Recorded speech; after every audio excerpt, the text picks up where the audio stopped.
bienvenue à cette soirée de lancement pour mon livre les 12 travaux mythiquement merveilleux de Perny. Je suis très contente d'être là pour ce lancement, comme on l'avait fait pour mon premier livre. C'est un peu un côté émotionnel et nostalgique de faire cette soirée-là pour moi ici, parce que j'ai grandi à Mille-et-Montigny, donc c'est un vrai plaisir.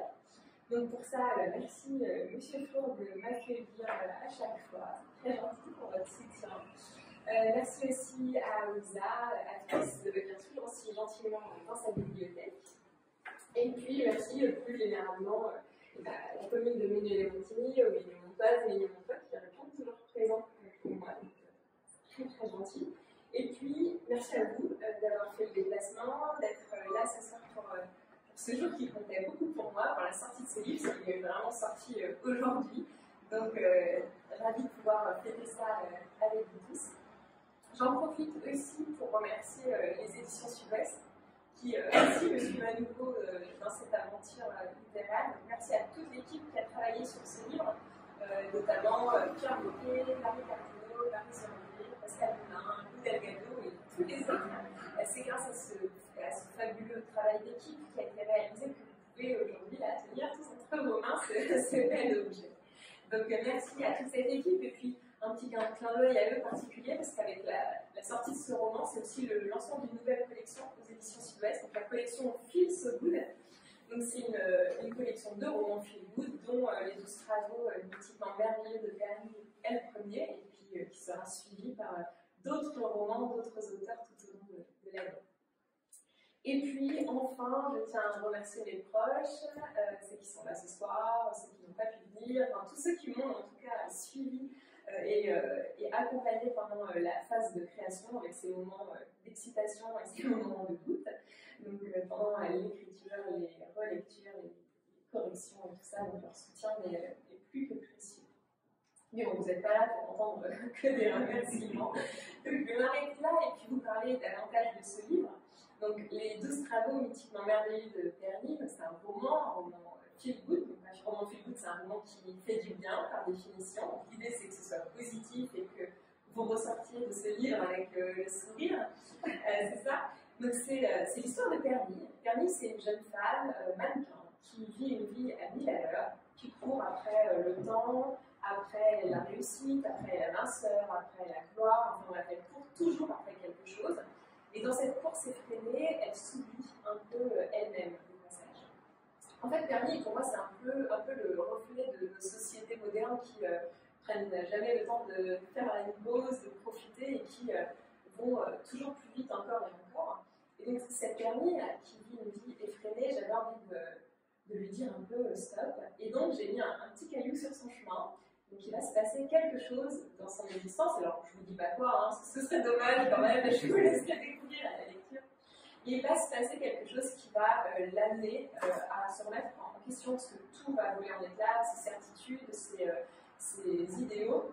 Et donc elle va devoir remettre tout en question jusqu'à ses propres valeurs, pour savoir vraiment qui elle est et se trouver elle-même. Donc c'est comme cela qu'elle va entamer un véritable parcours initiatique. Et vous, en fait, au fur et à mesure des pages, vous allez pouvoir cheminer avec Perny dans son histoire. Et je l'espère, au fur et à mesure, cheminer aussi dans votre propre parcours initiatique.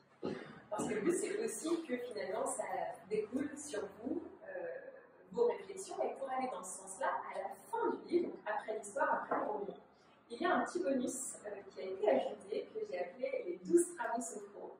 Et là, c'est des petits exercices ludiques, très pratiques et concrets, à mettre en place dans votre propre quotidien, pour à votre tour mener un petit peu ce cheminement que Perny aura initié tout au long de l'histoire.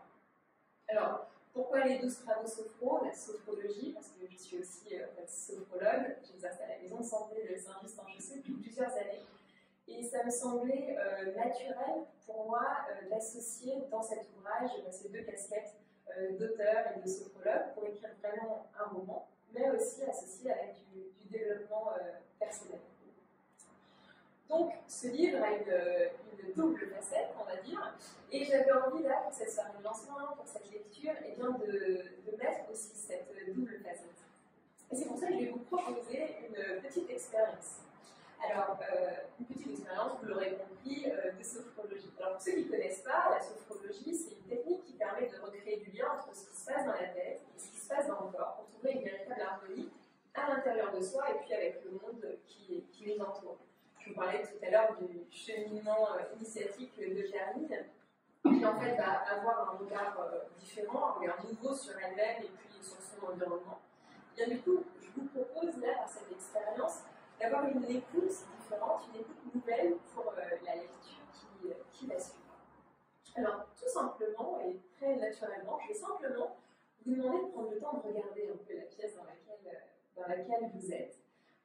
On a tendance à survoler un peu les endroits où on arrive, et là, prenez le temps de regarder un peu la pièce, les gens qui vous entourent, les formes, les couleurs, les contours. Vous regardez tout.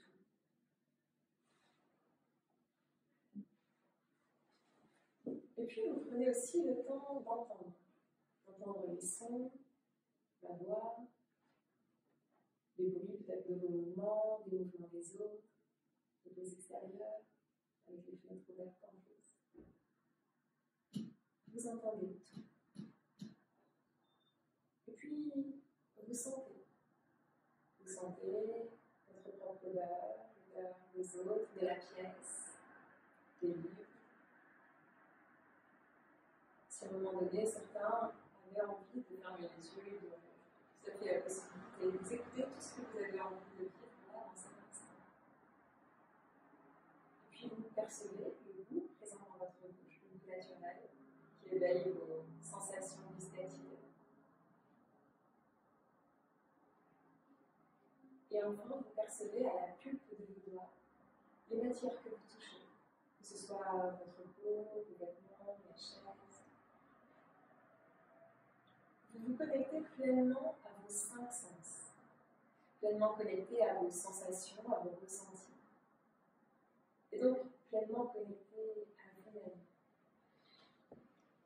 Et dans cette pleine ouverture à vous-même et au monde qui vous entoure, vous allez imaginer la terrasse d'un restaurant italien.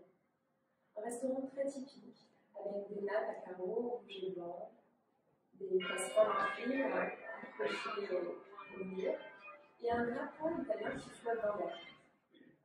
Un véritable petit morceau d'Italie, dans une rue parisienne.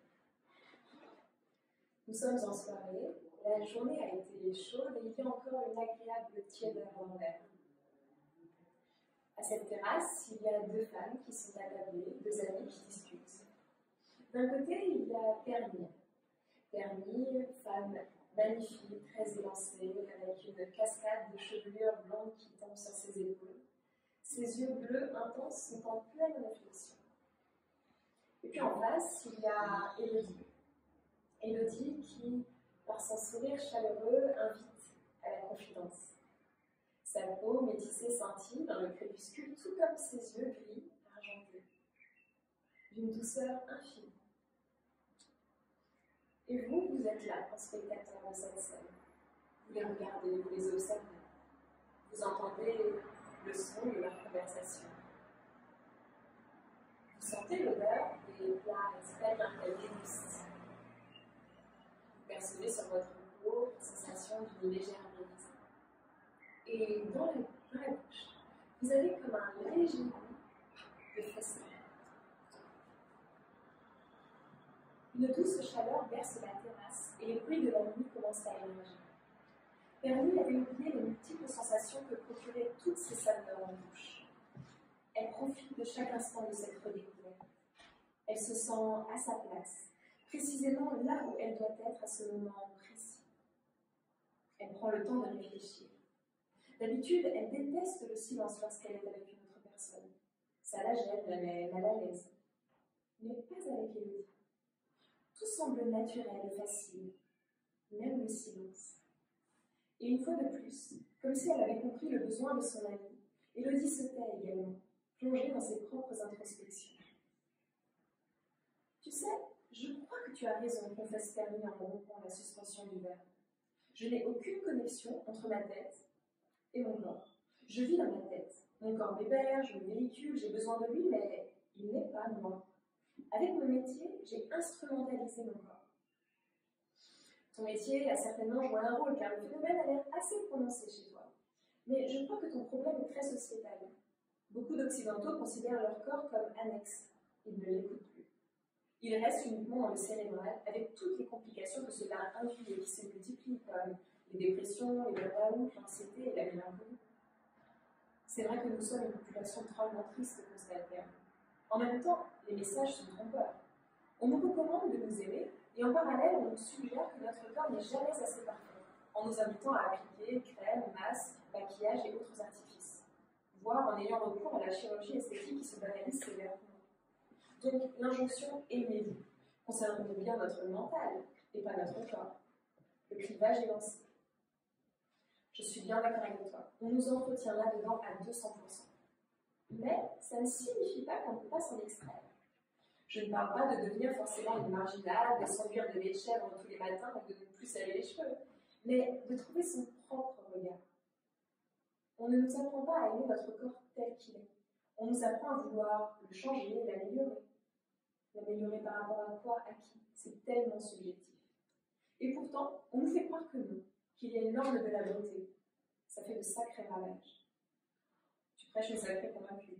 Pour tout avouer, au début du repas, je me demandais si j'allais parvenir à ne pas revenir tous ces plats, toutes ces calories qui allaient se déposer sur mes hanches.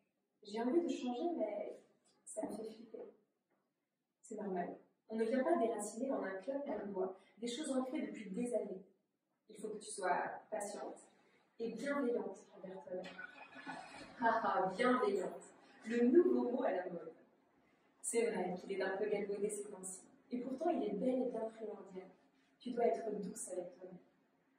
Je sais, je te taquine. Je dois arrêter de voir mon corps comme un perpétuel ennemi. Ce corps, c'est moi aussi. C'est toi, tout court. Permis en aurait presque la tête qui tourne. Elle a perçu son corps comme un outil pendant des années. Et elle prend conscience aujourd'hui qu'elle avait tout faux. Sa tête et son corps n'étaient pas deux adversaires. Tu dois être préparé, Permis. Je vais être franche avec toi, tu vas grossir, tu dois l'accepter. Et entre nous, ça ne te fera pas de mal. Et tu dois accueillir ce corps qui change, positivement. Au départ, ton organisme va stocker tout ce que tu mangeras. Normal, tu l'as tellement mis en souffrance qu'il fera des réserves en prévision des prochaines dizaines. Et puis, il va comprendre progressivement que tu ne l'affameras plus et naturellement, il se régulera, en plein accord avec ta vie. La nature est bien faite si tu l'écoutes. Je commençais à me sentir bien et paf, tu m'amines. Merci, Élodie. Élodie lui sourit. Elle sait que Permis a bien compris ce qu'elle voulait lui dire. Les cartes sont entre ses mains. Reste à voir à présent si elle veut bien les jouer. Et comment je l'écoute, la nature? Comment je l'écoute, moi? Élodie, tout comme Permis, s'étonne de la vitesse à laquelle cette dernière est prête à changer. Il faut prendre le taureau par les cornes est une expression que son père utilisait très souvent, se souvient Permis, un peu nostalgique. Ok, alors, regarde cette part de pizza. Regarde-la vraiment. Observe-la dans les moindres détails. Sa forme, ses couleurs, ses reliefs, tout, absolument tout. Puis prends-la dans tes mains et perçois son contact au bout de tes doigts, la sensation que cela te procure. Perçois également son odeur, toutes les nuances de parfum qui se mélangent dans tes narines. Croque dedans et écoute le son que cela fait. Concentre-toi sur le bruit de ta mastication qui emplit ton crâne, celui de ta déglutition. Enfin, reçois toutes les saveurs dans ta bouche. Sens tes papilles se mettre en action, saliver. Sois pleinement attentive au goût qui tournoie sur ta langue et ton palais. Tu fais l'expérience de cette part de pizza avec tes 5 sens, totalement à l'écoute de tes ressentis et de tes sensations. Un certain temps s'écoule. Permis semble presque ailleurs, tout en étant entièrement présente. Waouh, finit-elle par s'écrier, le regard pétillant de Malice. C'est totalement fou. J'ai l'impression de goûter de la pizza pour la première fois de ma vie. Ça, tu peux le faire pour tout le temps. Permis se met à regarder Élodie, à la regarder vraiment. Cette fille respire la bonté. Elle est jolie avec son teint de métisse et ses yeux gris clairs, mais en définitive, ce n'est pas ça qui ressort. À travers les traits de son visage, on perçoit son amour, sa gentillesse, son altruisme, sa patience et sa douceur. Perny est émue de toutes les découvertes qui se sont offertes à elle ce soir. Elle ne pourra plus percevoir le quotidien de la même manière. C'est impossible et c'est tant mieux. Bon, c'est acté, je vais me couper de ma tête pour me reconnecter au corps, lance Perny en conclusion. Ah non, tu dois recréer du lien entre les deux par reproduire le schéma inverse. À la limite, tu peux couper toutes les têtes superflues et ne garder que celle qui est essentielle. Rassasiée de gras, de sucre et de crochets, Perny rentre chez elle un peu complète de vin et surtout ivre de vie. Elle a fait la rencontre d'elle-même ce soir.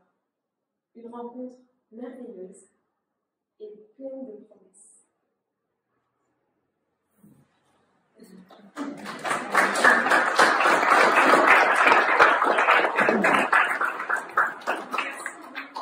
J'espère que ça vous a plu, que ça, oui, super, que ça vous donne envie d'ouvrir vite, de le lire. N'hésitez pas à me faire un bon retour sur les réseaux, je serais ravie de savoir ce que vous en avez pensé. En tout cas, encore merci d'avoir été là ce soir. Ça comptait beaucoup pour moi, donc j'en suis très touchée. Et puis maintenant, bien, longue route à Perny. Merci.